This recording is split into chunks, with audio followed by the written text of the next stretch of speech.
Hey, good morning, Lyceans. How are you doing? I hope you're doing fine, and I hope everything is okay. Now, here's another online lesson for you for EAPP. Now, this is concerning literary criticism. Now, before anything else, what is literary criticism? Um, literary criticism is a study or evaluation and interpretation of literature. So, let's say, for example, you've read a book. Um, and after reading that book you have this idea or groups of ideas that somehow accumulated as you were reading, and it made you criticize the book as a book, and at some point the book in the societal perspective. So there's that. So that's literary criticism. For EAPP, it is very important that we are that we know a thing or two about literary criticism and a thing or two about literary criticism theories. We'll be talking about that. But before that, before anything else, let's talk about the basics of literary criticism, as this will help you um, in critiquing whatever type of art form it may be, whether it may be a book, a novel, or a movie, or a visual art. Okay.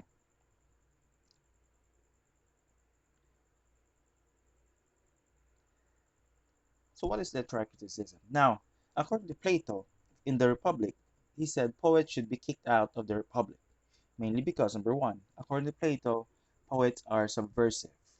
They make up stories. They try to destroy the society by creating chaos. However, with Aristotle, the poets, according to Aristotle, they are good for society. They help the people to have a moment of catharsis. By catharsis, it means experiencing something without experiencing it in real life. So we have here Plato and Aristotle. As you may have known, or as may have said before, probably I have or haven't, it depends. Aristotle is actually the student of Plato. And one of the main things about Aristotle is that he didn't actually agree with his teacher in a lot of ways. According to Plato, only the essential should be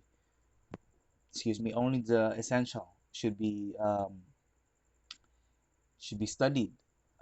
We should censor everything else, and only the good thing should be put into light and perspective. For Aristotle, he always he was always an opposition to Plato, mainly because, number one, according to him, Plato is very idealistic. Makes sense because Plato is an idealist. Aristotle, he thinks that when you experience something bad, it doesn't necessarily convert you into something bad. It gives you that experience despite not experiencing it in real life. So that's catharsis. So according to Aristotle, again, poets are good for the society. They shake up society and they try to question things in society that um, most of the people just accept. So again, what is literary criticism? It is the art or practice of judging and commenting on the qualities and character of literary works. Um, for the purpose of EAPP, we'll be talking about literary works and at the same time different art forms. But we'll be using literary criticism theories for critiquing. So that's it. Now, there are actually four types of theories. Before we go to the theories, there are four types of theories.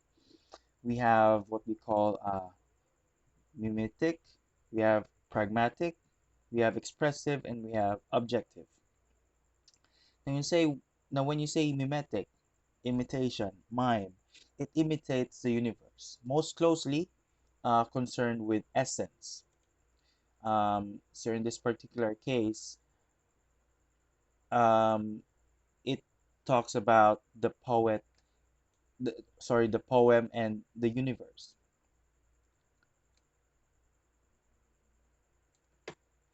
It talks about how does it bring us closer to reality, according to Aristotle, or how does it bring us away from reality, according to Plato.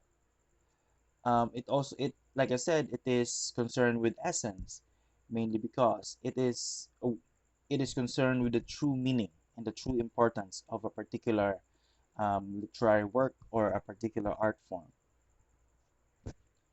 Now, pragmatic theory, it is concerned with the poem and the audience. According to pragmatic type of theory, literature has a social function. It is also didactic. No, it has a social function. What is the purpose? Let's say, for example, for this book, what is the purpose of this book? Is the purpose of this book to teach the reader, to entertain, to please the audience, to be a fan fiction of some sort? It is also didactic.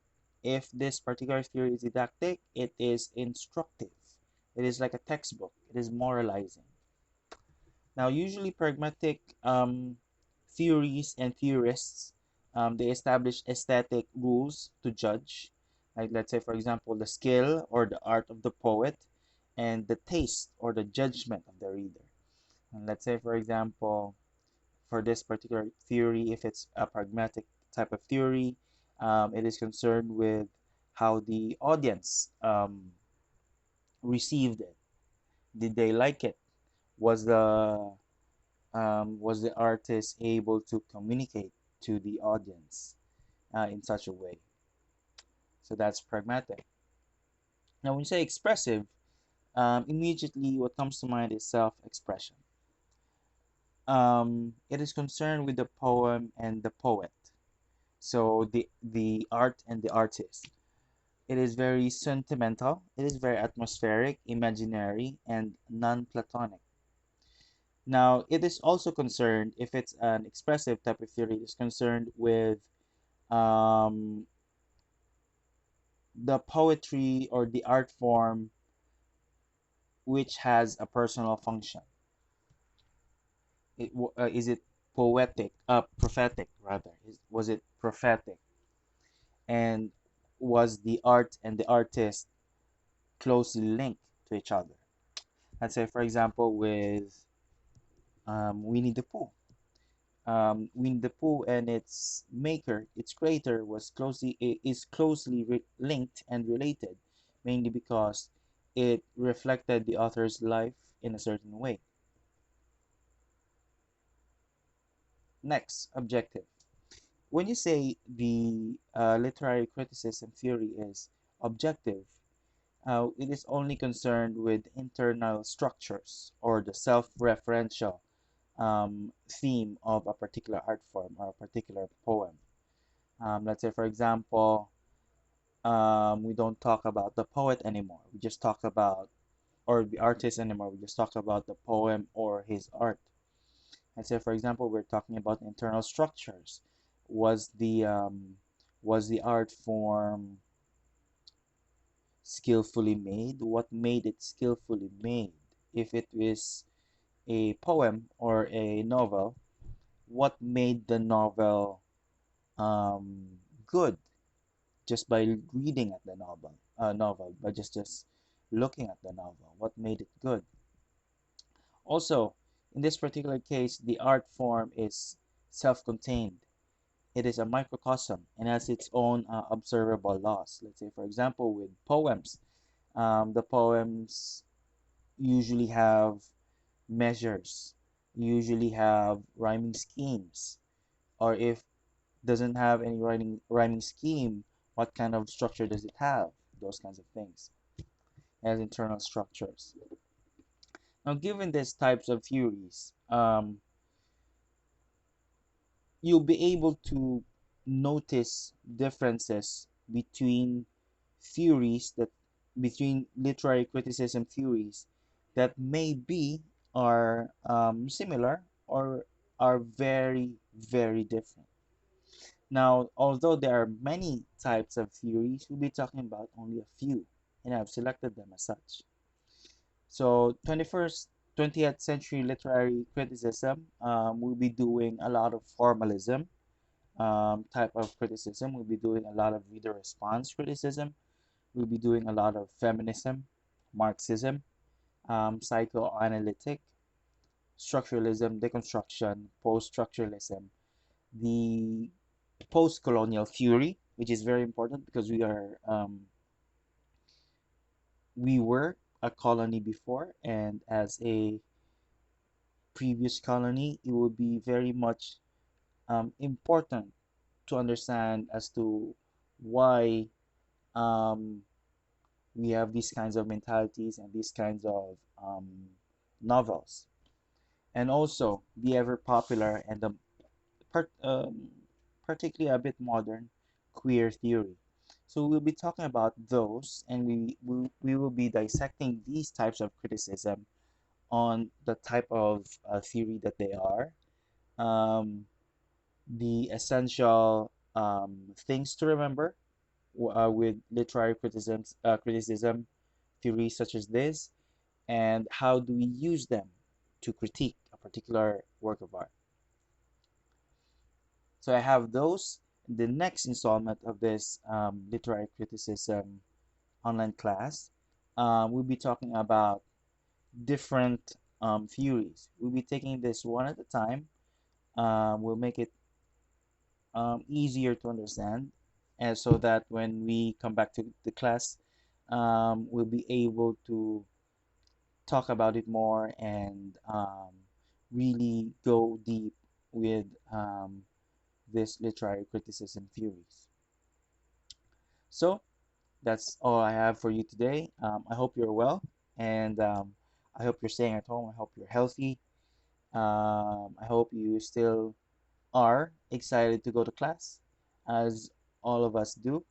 I'm very excited to teach you literary criticism, as this is part of why I took a master's in literature to, well, to study and to teach literary criticism. Anyway, until next time, the part two of this, we'll be talking about different theories. So until next time, stay safe, stay at home, ciao.